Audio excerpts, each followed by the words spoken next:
100 លានឆ្នាំនៃប្រវត្តិអាហារ100 million years of food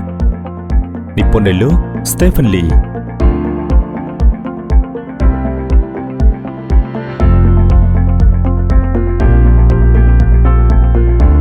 តើយើងមានធ្លាប់ឆ្ងល់ទេថាតើអ្នកណាជាអ្នកដឹងថាស្រូវជារុក្ខជាតិដែលអាចបកសម្បកជាអង្កររួចហើយអាចដាំខ្លាយជាបាយសម្រាប់ហូបមុនគេបង្អស់ទៅមានធ្លាប់ឆ្ងល់បែបនេះទេ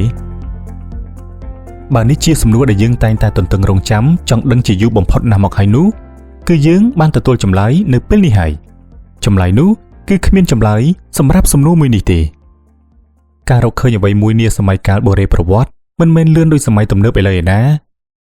នៅត្រឹម1 ឬ 2 សតវត្សមនុស្សសម័យអាចរកឃើញភ្លើងអគ្គិសនីអាចបង្កើតអំពូលភ្លើងអគ្គិសនីជាដើមតែនៅសម័យកាលបុរេប្រវត្តិពលគឺសម័យដែលមនុស្សមិនទាន់ចេះកត់ត្រាប្រវត្តិសាស្ត្រនៅឡើយ